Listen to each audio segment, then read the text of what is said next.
Good morning, everyone. Welcome to the 2022-2023 Kings River Water Quality Annual Membership Workshop. My name is Jarrett Winther. I am a resource analyst here with the Kings River Conservation District. We also have Jose Soto and Deborah Dunn presenting today.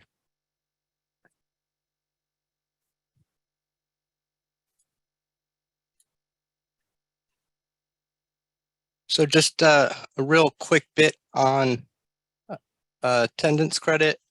If you are registered for the webinar and logged in with your same email address, you will be given appropriate attendance credit for the member accounts listed during the registration.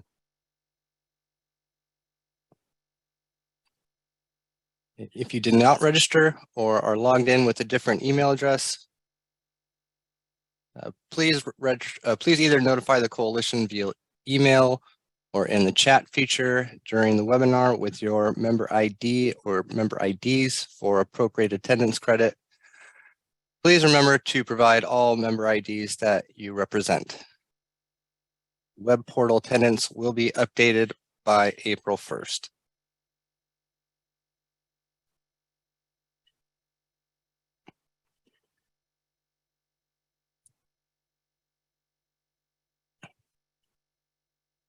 So just really quick on some Zoom webinar details. Video and audio controls are off for participants.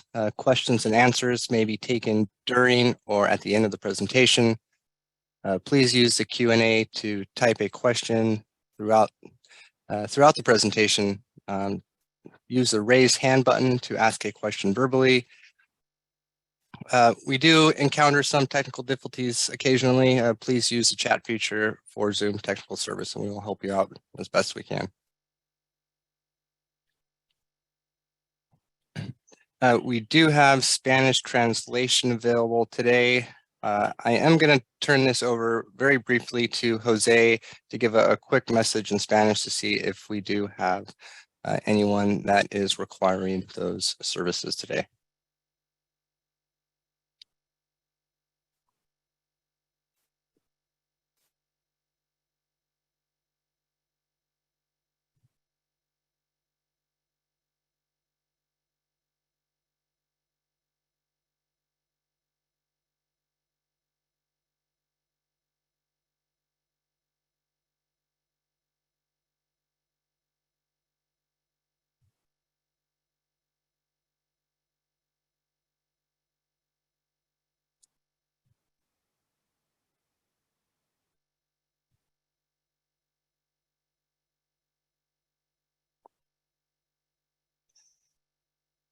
Okay, just really quick on some other workshops and webinars that are taking place and have taken place. We did have a previous webinar on January 12th. We will have an upcoming webinar on well abandonment, destruction, and the permitting process involved with that. And that is on February 2nd. Webinar recording of this workshop will be available mid-February on the member portal under outreach. We also have some additional in-person workshops.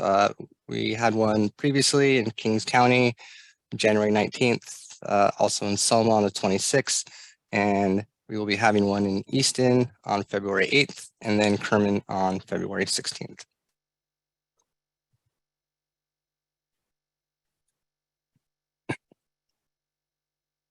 Just really quick on some quick details. So for the coalition office, if you are wanting an appointment with a staff member to go over any details, we do request that you do make an appointment. We also do have virtual appointments available. If you are comfortable with Zoom, you can schedule a virtual appointment with one of our staff members. We do have paper templates located outside the office as well as online at KRWQC.org/resources. March 1st, that is the submittal date for the Irrigation and Nitrogen Management Plan Summary Report for the 2022 crop year. The INMP summary report is required to be submitted online through the member portal.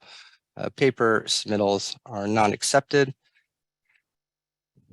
If you'd like to contact the coalition, please always include your member ID in all communications. Our email address is info@kingsriverwqc.org. Our phone number is 559-365-7958. And you can request help through the member portal as well. So just as members here in the coalition have their responsibilities, us as a coalition, we have our own responsibilities too. One of those responsibilities is to update our members on some coalition activities each year, as well as some best management practices, a review of the templates, and some general order updates. So we will be going through some of those things as quickly as possible, and hopefully you will find this useful.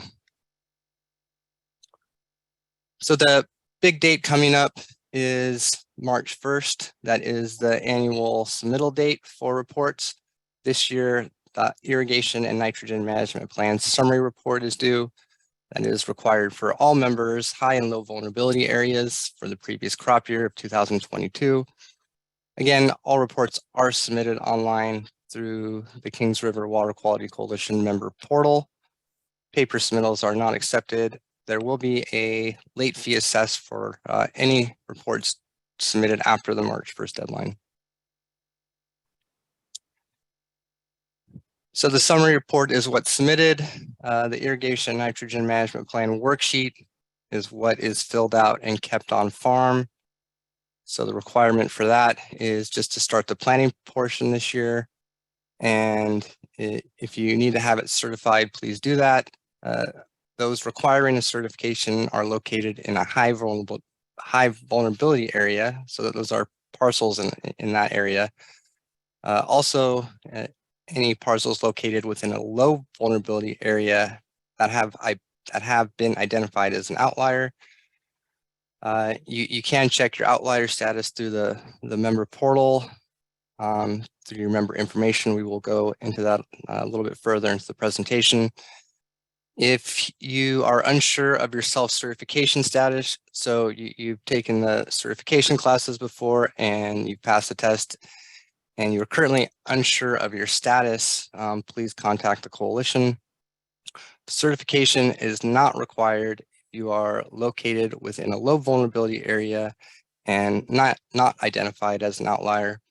It's also not required if you are not applying nitrogen.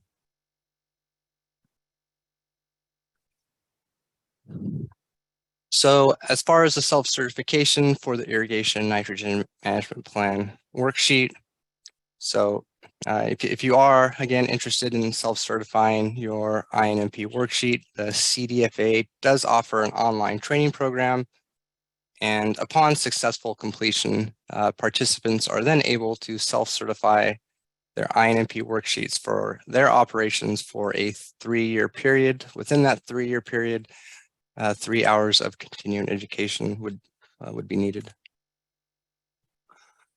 So if you're interested in taking the online self-certification exam, the website is there. You can go to CDFA.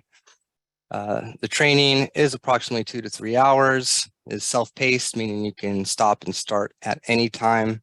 The exam is 30 questions, open book, and needs an 80% or better to pass.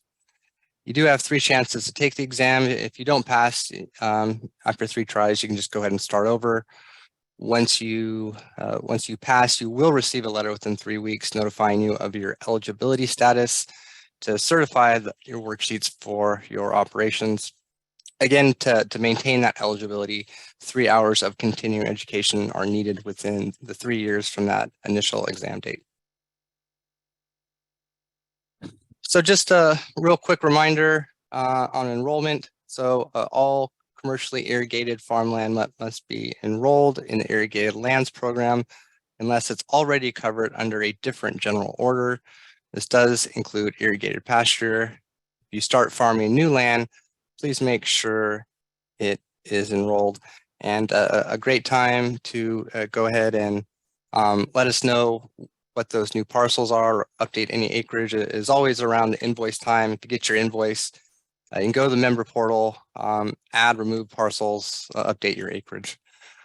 Okay, so I am going to hand this over to Deborah Dunn for a portion of the remaining slides, and I will be back in a little bit. Thank you. Thank you, Jarrett.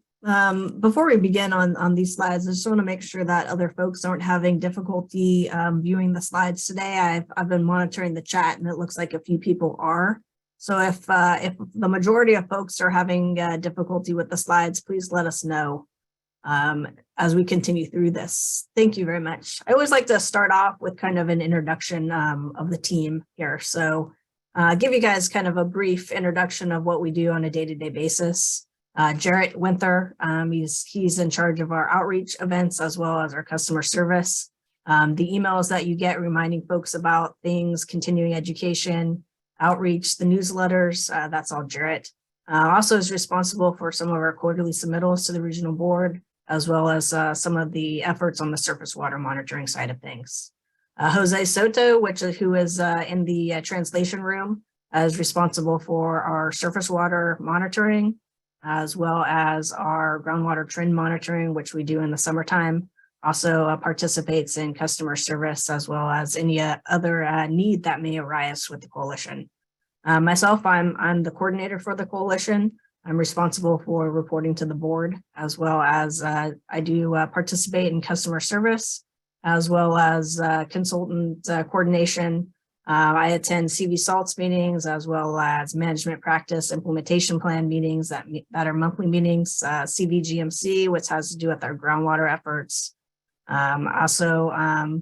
I review any reports or participate in the report writing for annual report monitoring for both our groundwater and our surface water, as well as some of the other things that I will be discussing today, which I'll start with the drinking water well monitoring. Just want to remind folks about the drinking water well monitoring requirement, which did begin back in 2020. I know that was a long time ago, so we like to remind you guys on an annual basis. The first sample for an active drinking water well, which is on an enrolled parcel, was due by December 31st, 2020. Based upon those nitrate sampling results, there were 3 follow-up actions that may have been required. If your nitrate results were less than 3 milligrams per liter, you were required to, 8 milligrams per liter. You were required to do 3 consecutive years of sampling. After those 3 consecutive years, which 2022 would have been the 3rd year, then you would be required to sample every 5 years. If your nitrate results were from 8 to 10 milligrams per liter, you have to do annual sampling. If your nitrate results were above 10, you did not need to complete any further sampling. Notification must be made to those utilizing the water for human consumption, as well as alternative drinking water would be needed at those residents. Within the Kings Subbasin, we do have alternative drinking water solutions through the Kings Water Alliance, which is the nitrate control program management zone in this area, and I will be discussing that further as we do participate in that program. On this next slide here, we have just a brief reminder that the drinking water supply well monitoring is a program that is run by the regional board. It is not a coalition program. We do offer as much assistance with the program as we can, including answering questions from the MERS. But for your reference, the pages that we have listed here, which point to the Regional Water Quality Control Board, this includes general information about the drinking water, including the monitoring requirements, a list of ELAP labs for testing. It has coalition member forms and drinking water notification, as well as frequently asked questions. So just circling back to the nitrate control program for a minute. The nitrate control program in the area is through a different entity that we pay into called the Kings Water Alliance Management Zone.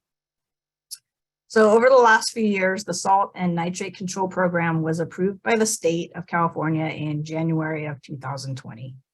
The coalition, as well as other nitrate dischargers, received a notice to comply to the Nitrate Control Program in May of 2020. So other dischargers that also received the notices to comply include wineries, dairies, confined bovine, wastewater treatment facilities, food processors, and similar dischargers. So the Kings Water Alliance, in which I mentioned before, the coalition participates and pays into, is the Pathway B Management Zone collaboration with other nitrate dischargers. Trying to keep the costs and the cost down and the solutions local is one of the reasons we went management zone approach. Some of the goals of the nitrate control program include providing safe drinking water supplies. Currently, the KWA has supplied over 350 residents with clean drinking water. We have sampled or know the results of over 500 domestic wells in our area. Additionally, the coalition operates 3 fill stations which contribute to the safe drinking water supplies available through the management zone. Another goal of the nitrate control program is to reduce nitrate impacts to water supplies.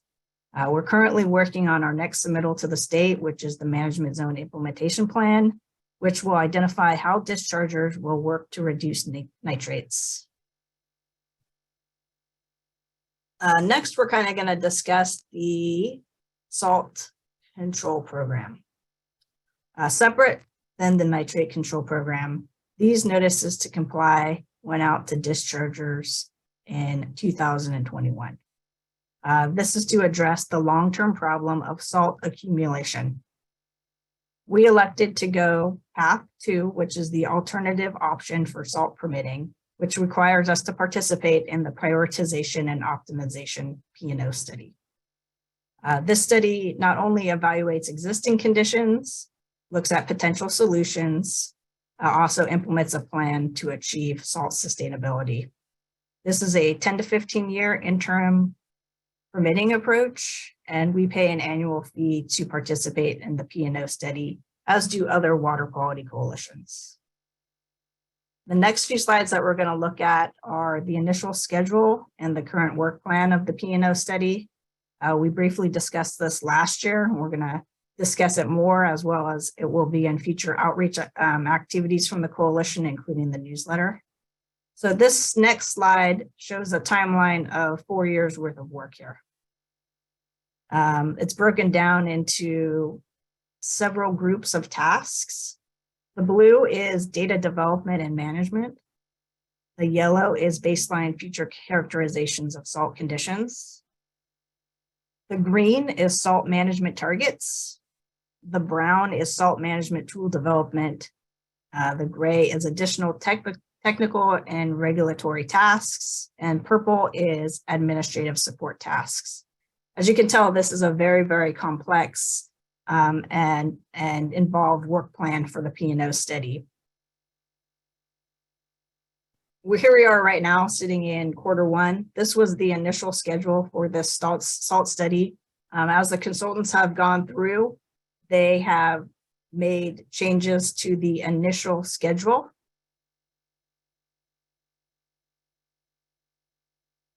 Right here is our current status of the P&O study. Consultants continue to work on the baseline characterization, salt loading, and model selection. The model selection was completed later in 2022. The calibration is currently underway, as well as literature review for target development, which has recently been completed. In 2023, this will include more of the model development and selection of areas to verify modeling.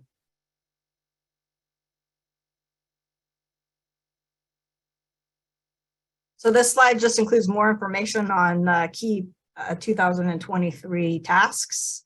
As I mentioned previously, it will take a look at the salt load analysis, projections for future conditions, verification of the model, as well as salt management regions and areas. like I said briefly, this is a newer study that we haven't really hit upon much in our outreach, except for giving brief technical updates on this. So it will be included in a future newsletter. It will include additional information if you may be interested in reviewing the study or participating in it. Other work that we are currently doing as per the general order includes a groundwater protection process. So the first part of the groundwater protection process was the groundwater protection formula. This generated values for the potential average concentration of nitrate in water expected to reach groundwater in a given township over a given period of time. This was conditionally approved by the regional board in 2021. And then after it was approved, we went on to the next step of the process, which is groundwater protection values. This was conditionally approved in October of 21. This is used to compute root zone based groundwater protection values for each township.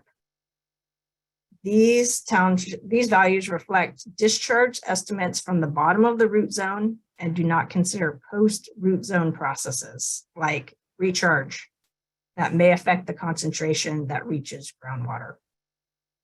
So this ultimately leads us to the final step of the process, which is groundwater protection targets. These are the desired loads and concentrations that are necessary to achieve compliance with receiving water limits for groundwater and need to be informed by available data and information. These were submitted originally in 2022 for approval, and we submitted a revision back in 2022 in December. Next slide. So what we're looking at here is the ultimate result of all of these processes, the formulas, the values, the targets. The left side of the image, you're looking at load estimates. What may be getting to the groundwater. And on the right side, you're looking at milestones or goals.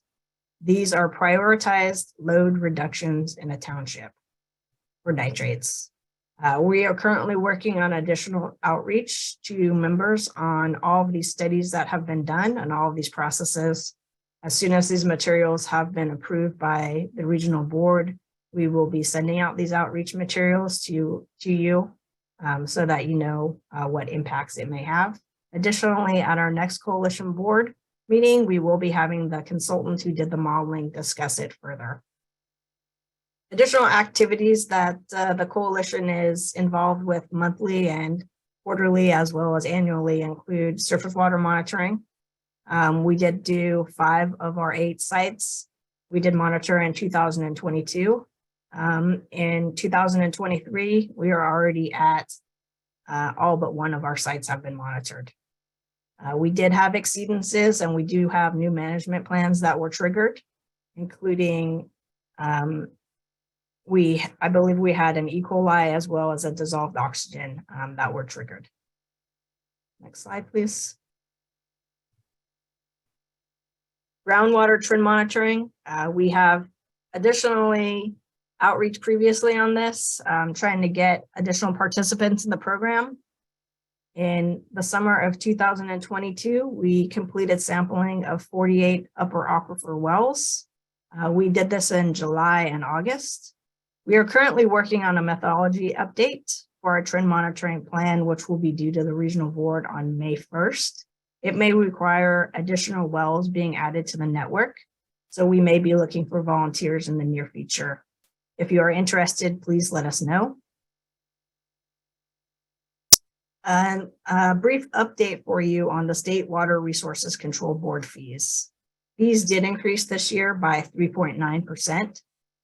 The coalition did work hard to express to the State Water Resources Control Board that fees had been increasing at a very high level for a very long time. We worked to get support to continue discussions on these increased fees, and we continue to have those discussions at the state board as well as the regional board level. Additionally, we put together an outreach committee that implemented a newsletter, a quarterly newsletter that is either emailed or mailed to members that updates you on current activities, as well as the fees increases. We've had various topics, including groundwater trend monitoring, surface water monitoring, information on best management practices in these newsletters. If you have any suggestions about what you would like to see in these, please let us know. We're always looking for ideas and things that members would like to see in this newsletter. With that, I am going to pass the presentation back to Jarrett. Hey, thank you, Deborah. So we're going to move into covering some of the templates. So for this year, you are submitting the irrigation and nitrogen management plan summary report for the 2022 crop year. You would also start the planning portion of the irrigation and nitrogen management plan worksheet for the 2023 crop. Farm evaluation and management practices implementation report are not due this year. Again, paper submittals are not accepted, and all reports should be submitted through the KRWQC member portal.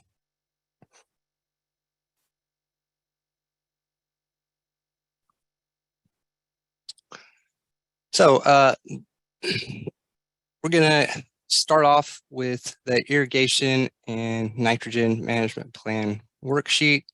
Now, the goal of the INMP worksheet is to take into account all other sources of nitrogen, such as nitrogen and irrigation water, before applying additional synthetics.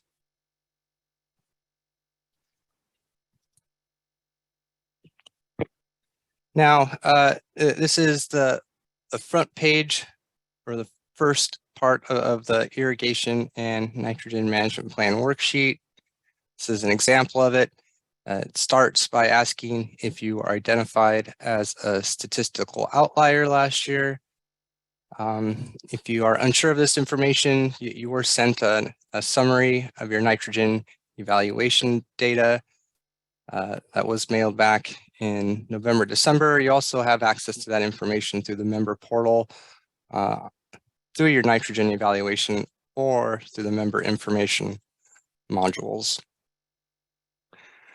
So the next step is just inputting the crop year harvested. So this year for the, I apologize, let me go back here.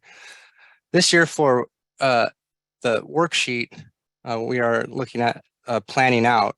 So, kind of where the INMP summary report that is being submitted to the coalition is for the 2022 crop year. If you're starting your irrigation nitrogen management plan worksheet, you are always planning out. So it's always the plan, and that is what gets certified. So as far as this page, this first portion is really just parcel management. So what you are doing is you are listing out each of the parcels that you are farming, along with the county, the crop that is located on that parcel, the crop age, and the irrigated acres for that parcel. Now, the new component in all of this, or fairly new component, is the addition of the management unit, or MU.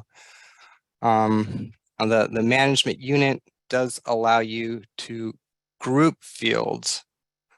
So if you have multiple parcels and they all have the same crop on it, they all have the same practices, you can essentially group those, average out the inputs and yields, and report on that as one field. Okay, so to group fields, what you're looking to do is really just enter a description in the MU, and whatever that description is, you just apply that to each parcel as the MU, and it will group that. So you will notice in this example, young grapes are highlighted in orange color. So we've named both those parcels young grapes. That way they will be grouped going forward. The mature grapes are just on its own separate management unit.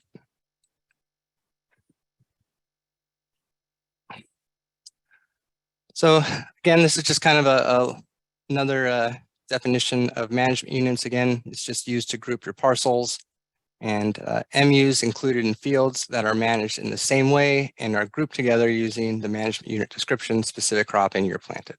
So as long as all those things are the same, you can group your fields. And if you're doing this online, the online form will often group those fields together for you automatically, as long as you are inputting the same management unit description. And that description in this last example was young grapes. Okay, so we are going to move over into the next portion of the irrigation and nitrogen management plan worksheet. Now, we're going to work our way from the top left down to the bottom. So you are just entering your member ID number again, the management unit that you will be filling this out. So for example, we would put young grapes, and then all those fields, we would treat them the same again. The crop, the amount of total acres or irrigated acres for that parcel. Moving down into step 1, irrigation method, you are just selecting any, or the irrigation method that does apply to your operation as the primary and secondary if you have one. Moving into pre-season planning. So for crop ET, if you are having trouble getting that number, we can provide that to you. That information is available through the member portal that will take you, directly to the coalition website, where we do have information on crop ET. And from that crop ET, you are going to base your anticipated crop irrigation. So the idea is for number 2, if you know how much moisture your crop is transpiring through a season, they can give you kind of a ballpark on what to irrigate for that season. Moving down into step 4, the irrigation water N concentration. This is just the amount of nitrogen that would be contained in those planned anticipated crop irrigations. And this number can be a little hard to get to as well. So if you know the concentration of your irrigation water, we do have an online calculator where you essentially just plug in the values for that nitrogen concentration along with the volume that you're watering, and it will tell you in pounds per acre how much nitrogen you are applying to that crop. Those resources also are available at the end of this presentation on some resources slides that we have available. Moving down into step 5, irrigation efficiency practices. Here you are just checking each box that would apply to this management unit. This is the second half of that same page. So again, we're just going to kind of move through some of these numbers up at the top, starting at production unit. This is how you are reporting your yield as far as the unit of weight. So if, for instance, in box number 7, harvested yield, you're looking at, you want to update that to, say 2,000 pounds, 2,000 pounds per acre. 2,000 would go in box number 7, and then pounds would go as your production unit in box number 6. Now, kind of same thing for tons. If you want to report your yield in tons, you just maybe put 2 as an expected yield. That's what you're hoping for, and your production unit would be tons. Now, you can also let us know if it's a bin. If it is, you just need to report the weight of that bin. So, is a bin equal to 900 pounds, 1,000 pounds? You just need to let us know. So moving down into box number 8, nitrogen efficiency practices. Here, you're just checking any box that applies to this management unit. Moving into the nitrogen sources here, box 9, 10, 11, 12, 13, and 14. Here you are just inputting the concentration of nitrogen that was or is planning to be applied this year in pounds per acre. So if you know what's available in your soil, you've had a recent soil test, you can input that. Please keep in mind that soil number does not get moved over as part of your total nitrogen on the summary report. Box number 10, the N in irrigation water. Again, this is just a concentration of nitrogen in the amount of water that will be planned to be irrigated. And again, we do have a calculator to help you get that number.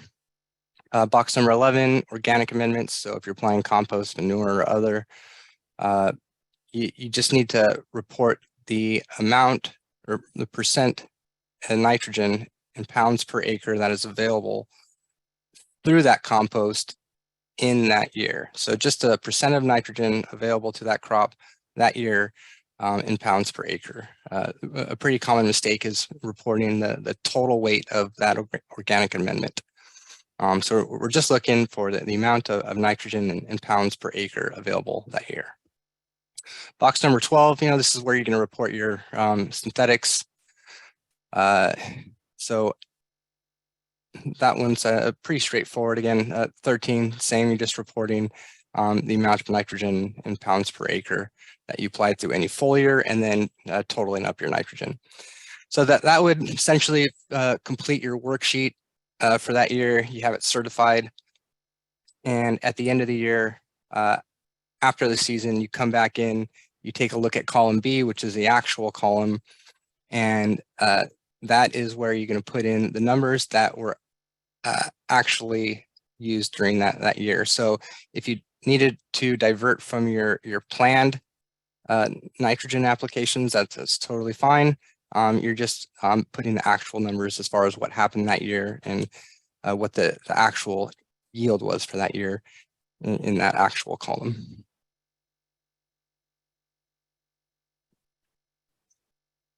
All right, so that completed the irrigation and nitrogen management plan worksheet. We're going to move over to the summary report. So the summary report is really just a summary of some of the information that you should have on your completed worksheet. So that there's really no duplication of information. You're really just taking some of those numbers on your worksheet and you are submitting those to the coalition as a summary report. Now, this does apply to all growers. Again, this is the data that is submitted to the coalition. And as you can tell, it does use the same information as the worksheet. All right, so as far as your, excuse me, as far as your parcel inventory, you're really just moving your management units over along with the parcel number from those worksheets, along with the crop age, and irrigated acres. So please don't forget to enter your ID number and the crop year harvested at the top of the page. So since we are submitting the summary report this year, this upcoming March, this is for the 22 crop year. So that's what would go in that crop year harvested box.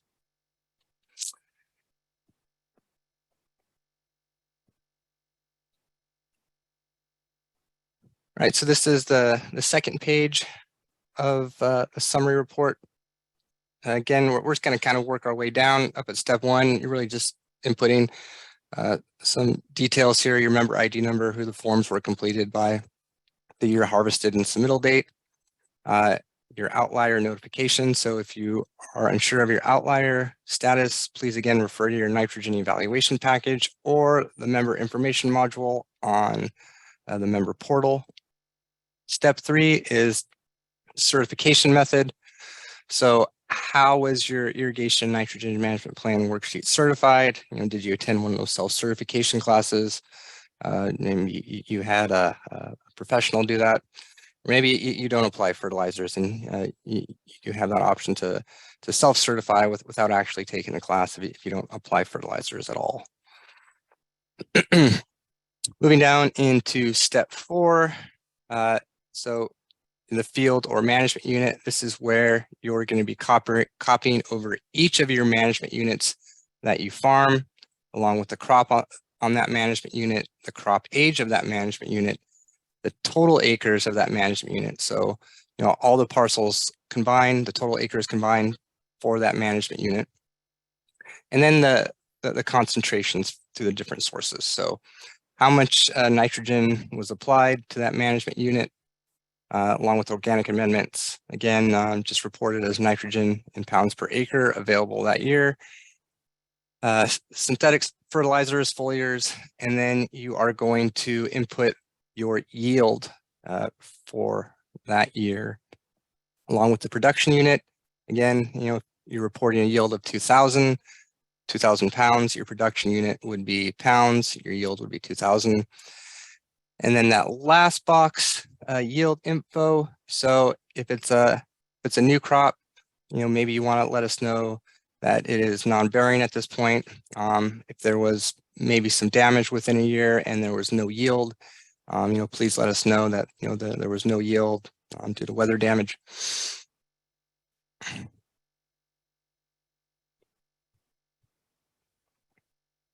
All right, so this is the last page, and this one is fairly simple. So on the left side under field or MU, again, you are just filling out each of your management units, and then you are checking the boxes that apply for your primary irrigation and secondary irrigation methods. Then you move down into the irrigation efficiency practices. Again, you're just listing your management units and then checking the boxes that apply. And the same thing with nitrogen efficiency practices. List your management units and check each box that applies.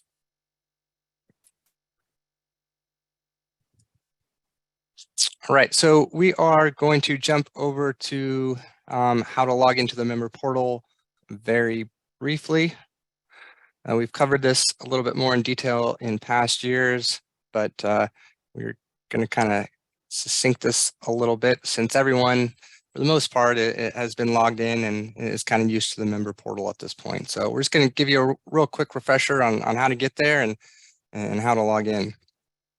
So if you are looking to submit your reports or really all your information as far as the coalition and the irrigated lands program, all your information is contained within the member portal. So to get there, you would just go to that above web address. That's KRWQC.org/account. To get there, you are just going to enter your member ID number, your email address, and your password. Now, it's fairly common to forget a password, especially since a lot of you are only using the portal maybe once, twice a year. If you forgot your password, please just use the forgot password function. It will ask you for your ID number and email address, and then it will send you a link to reset that. Now, if you are a delegate and you are looking to log in as one, you go to the same web page, but you are just looking to click on that delegate button to log in instead of logging in under the typical member login.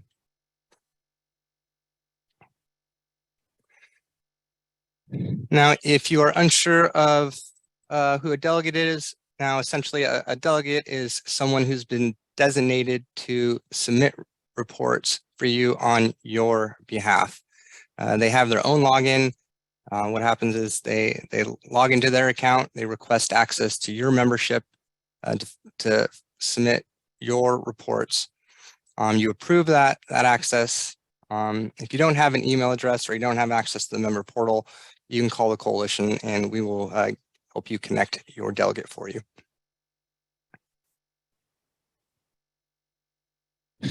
If you are a delegate and you have not signed up as a delegate, again, you can go to that same web page, kingsriverwqc.org/account, click on delegate, click on sign up. It will take you to this form, just fill in some contact details, And after that, your account will be set up. You can go ahead and log in and start requesting access to memberships to submit their reports. All right, so that's going to conclude the brief portion on the member portal. We are going to move over to the nitrogen evaluation package. So all members received a nitrogen evaluation last November, December, except if a 2021 crop year INMP was not submitted or was submitted late. The nitrogen evaluation compares nitrogen applications amongst coalition members with the same crop for the previous 3 years, if available, and or the previous year. The nitrogen evaluation analysis includes a summary of INMP reported data, 3-year nitrogen evaluation with outlier identification, and the previous year's nitrogen evaluation, along with information on how to interpret the analysis. In some instances, members may not have 3 years of data for the analysis due to either the APN not being enrolled or farmed by the same member for the previous 3 years, or the same crop is not grown consecutively on the APN for 3 years. Members without 3 years of data have been provided analysis and comparison for the 2021 crop year. The analysis uses the risk metric of applied N minus removed N. The N left over is what is leached to groundwater. Each report is private and specific to each grower. Parcels identified as outliers may be required to complete additional outreach. Parcels identified as being in a low vulnerable area will require INMP certification if identified as an outlier.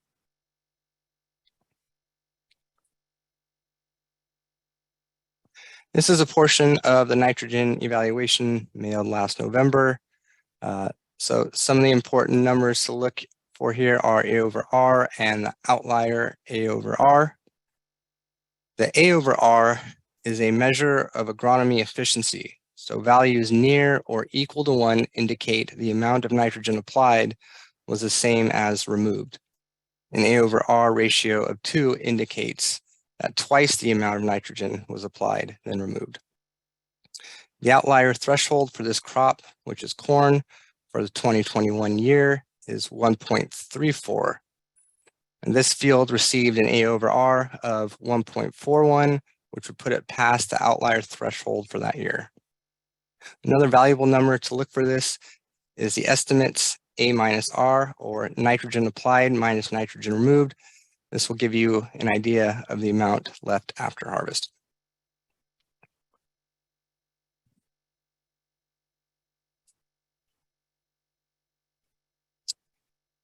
So this is just another example of the nitrogen evaluation.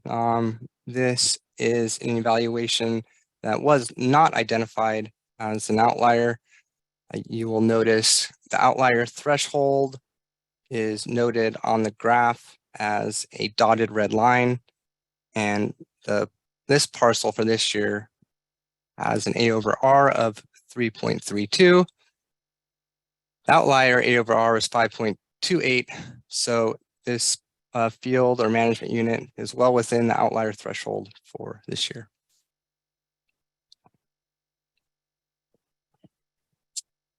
I am going to go ahead and turn the rest of the portion of this presentation over to Jose Soto, and he will go ahead and conclude that for you. Thank you.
Jose, I can hear you, but I think we're maybe having some issues with other people.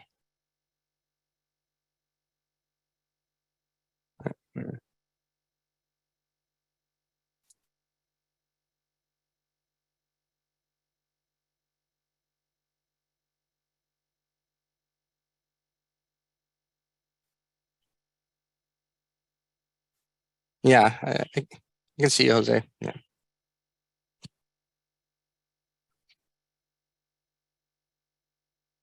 Jose, I do not believe that it's going out to the main room.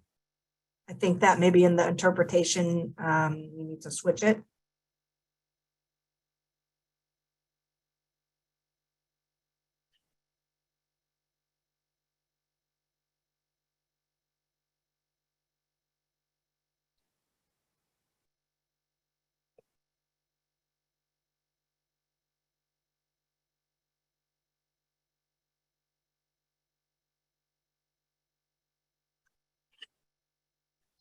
Okay, can you hear me there? Yes, we can. Thank you. Great. Okay, so we should be, can you go back one slide, Jared, please? Okay, so part of the issue that comes up with irrigation efficiencies is trying to reduce the amount of leaching. So that's things that are going below the root zone, because one of the issues that creates is once either nutrients or fertilizers make it past root zones, it is very unlikely that you're going to end up being able to recover that. So one thing you want to do is to increase your uniformity of applications so that your water, as well as the nutrients that you're putting into, are being distributed in a way that everything is being a little more evened out. And the primary way you can help with that is using micro irrigation, micro sprinklers, drip irrigations. Any of those methods have a much higher efficiency than that of conventional flood applications.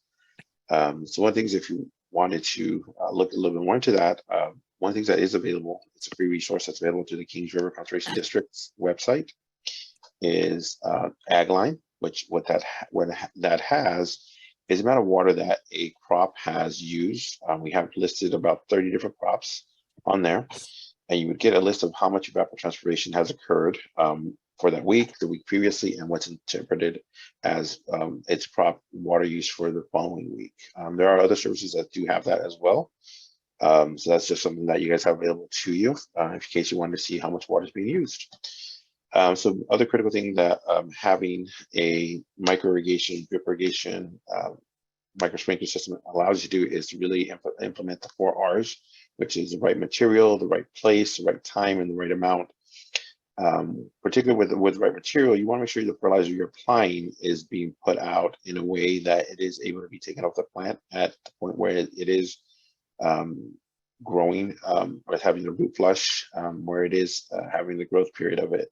The right material, typically this kind of comes up with, like blueberries, for example, only use ammonia, but the vast majority of other crops can use nitrogen in various forms, ammonia as well, but it can be used in a little different ways. So you want to make sure you're using the right materials at the right time. So if the plant is dormant, like it is in the winter, you're not able to have that go into the ground, because either it's going to dissolve in with rain, or if it's something else, when you turn it over, you may end up kind of tilling things down a little bit further than you may have intended to. And again, once that happens, things can leach past the root zone. And again, it depends on the crop that you're growing, where that root zone is going to be. The other thing is, you want to make sure you put it out at the right time, not just the right material, but at the right time. Again, as I mentioned earlier, and this particular slide, you want to make sure you're able to implement that nutrient or the application nutrient to fertilizers at the place where it is going to be able to be uptaken by the plant when it's having a good root flush. And so that's also kind of goes with what's going beyond that. That if it either gets applied below the root zone, it's going to get lost, or if it's applied too high above and it's close to the surface where the valley weather, it's a good chance it's going to volatilize, meaning it's going to evaporate. So you just kind of lose things there.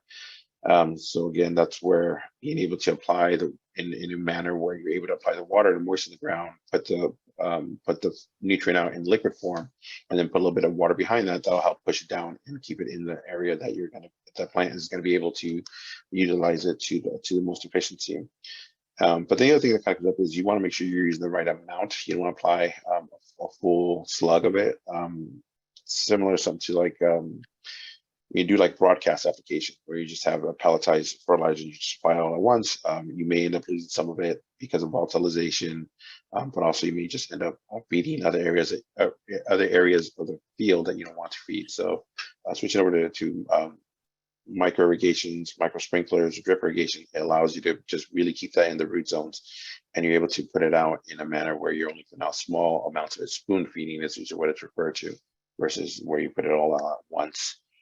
And again, those are all the things that you want to take into consideration. There are pros and cons to it, but it's something that is becoming much more popular. You get better efficiency and better yields through this method versus the flood application. Again, there's pros and cons to that as well. So you just want to really consider these things and see what is best for your application. Other things that we've brought up in the beginning of this presentation is you want to know what the nitrogen values are in your water. There is, depending on where you are, there can be a pretty significant source of nitrogen in the water. And if you're able to know how much water is in your nitrogen, how much water you're inputting into your field, you can kind of calculate how much you can reduce your nitrogen for each fertilizer, and then focus more on the phosphorus or on the potassium or any other nutrients that are critical for your crop. So you want to make sure that if you have that, then you're able to have a better idea of what you're inputting into the field and how that translates into your output. The other thing that kind of comes up as well is your compost and manure nitrogen content. We do have some stuff available to our members, information that's out there that will give you an idea of how much is available on a year-to-year basis, because a lot of times, as Jared mentioned in the middle of his presentation, people will just put down the tonnage that they put per acre, which it makes it seem like an anomaly. No one can catch those, but there are estimates and calculations you can do to kind of give you an idea of what to expect from each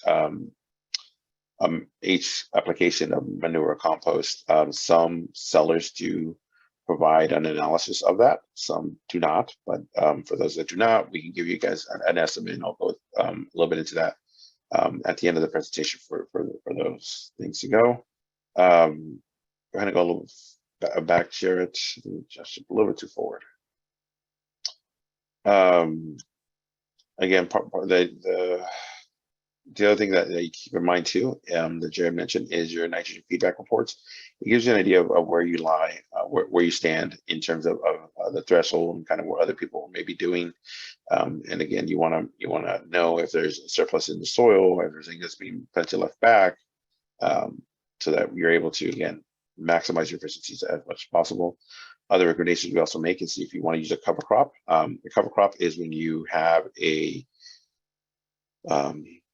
vegetation growing in the middle of, say, a almond orchard or any other type of permanent crop, and you till it into soil after a while. The reason you would have a cover crop is you want it to accumulate the nitrogen that's on the surface, and then when you till it in, it'll release that nitrogen back into the ground, but you're keeping it at an elevation that's higher in the field, so it's not dropping below the root zones, or it's not just being lost in the growth of weeds or any other things that you may not want to have out there. Minimum tillage also kind of comes into that a little bit too, in that if you tend to till things pretty deep into soil, or if you tend to turn things over quite a bit, you may end up losing some of the nutrients from the topsoil into, or below the topsoil, or right at the topsoil, below the roots. Again, that's dependent upon the crop that you're growing, but you want to keep that in mind, that if you can keep as much organic material at the surface, that is helpful, because then you're able, the plant, once you do disc it in, you're able to then have your plant utilize those nutrients that are being released from your disc weeds or crop or cover crop. So now we'll move over a little bit towards wellhead protections. This is critical because, as we mentioned, there's a lot of areas that have issues with high nitrates. Wellheads are potentially a direct connection to the groundwater. So you want to make sure, whether it's an active well, inactive well, or a abandoned well, that you're keeping things around that area clean to prevent things from dropping down into the casing. A lot of times you get things like squirrel holes that will be dug underneath the cement pad that's around the base of the motor or the discharge point of your well. So you want to make sure that you're keeping things free of weeds, free from any chemicals or any standing water, because again, having the direct connection, you can have things go down that squirrel hole, or you can have things go down if there's a hole in the casing below the concrete pad or further down, that will then essentially contaminate the groundwater. So you want to make sure you're keeping things around that area clean of weeds, materials, any other chemical storage. You want to make sure you're not keeping things too close. The other thing you want to do for wells that are active or inactive wells, you want to make sure the backflow prevention system, your check valves, are operational, so that you're not having any, if you are doing something where you are injecting nutrients into your irrigation water at a point below a certain portion of your discharge pipe, that you're not having that siphon and back into the system and down the well when you turn off your well. Abandoned wells kind of, again, the difference between abandoned wells and inactive wells is an abandoned well is one that you're absolutely not going to be able to use. An inactive well may be a well that's just maybe not putting out as much water as you want, but it's still functional, and so you may want to, you're still wanting to instead of keeping that. When abandoned well is one that just, it's either collapsed, it's just completely gone dry, and there's absolutely no chance that it may ever come back into production. So in those cases, if you do have that, you want to make sure that there's some type of cover on there, as well as, again, keeping the area clean. You don't want anything dropping into there. And if you can, you eventually want to arrange for a licensed professional to come over and destroy that. Typically what that includes is they will dig about 4 to 5 feet below the ground in the casing, get the casing off, fill in the casing itself with an inert material, and to, again, prevent things from flowing down there, and then weld the top, and then put the dirt back on top of it, and then you're able to utilize that portion of the field as normal. And so again, these are all things that have the potential, regardless of what type of well it is, they have potential to affect the groundwater below. So you can definitely have practices that are helpful for that. So if anybody has any questions, as mentioned, please use the raise a hand feature, and we'll try to answer them as we can. Or if you want to put it in the chat, you can do that as well. We have, I noticed that in the chat we've gotten a couple of questions about those slides. So those are available on our on the link there. It is also available on your membership portal. Our contact information is listed here as well. In case you guys have any questions that you think of further down, please feel free to ask us. Either it's via phone, or if you want to make a virtual appointment, that we set aside in 1 hour, and then you go over things with you. So that's available to you. So the next couple of slides, it'll just be a brief showing of some of the tools that are available to you, as well as just some tips and for any reports or anything else. And hopefully, if you have any questions, again, use the chat feature or use the raise a hand function in the bottom menu. All right, go ahead, Jared.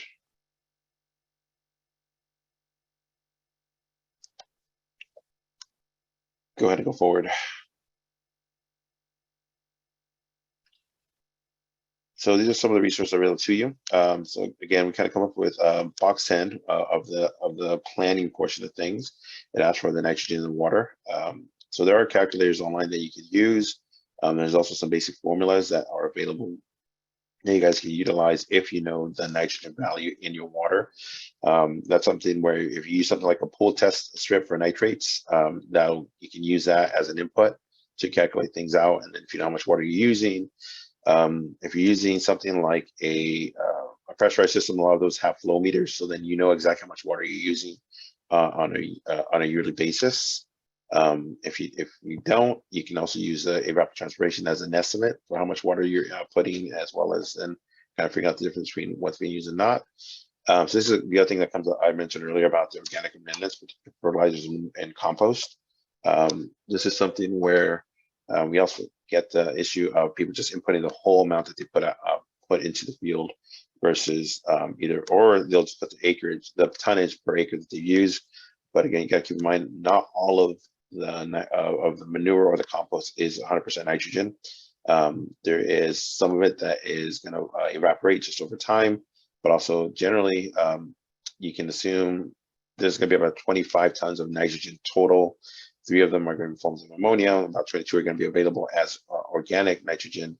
And then again, there's a difference in terms of how much of that is available on a year-to-year basis. So this kind of gives you a little bit of an idea of how that works out. So with drier liquids, it's a little bit easier in that typically the NPK, which are the 3 numbers that are on all fertilizers, the first number is going to tell you the percentage of nitrogen in that product. And so if you know the weight of the product on a per gallon basis or 5 gallon basis, every 5 gallons, usually it's on a per gallon basis. You can multiply the weight of each of those gallons times a percentage, and that'll give you the amount of nitrogen that is contained in each one of those products for liquids. If it's a dry, it's a little bit easier because you're just weighing the total amount that you apply times the percentage, and if you divide that by the acreage, that gives you an idea how much you use per acre. Okay, so again, kind of going back to it, if you have any questions, comments, by all means, use any of the functions in the menu at the bottom of the screen, or if you want to contact us later, by all means, please do so. Again, the slides are available on our website as well as your member portal.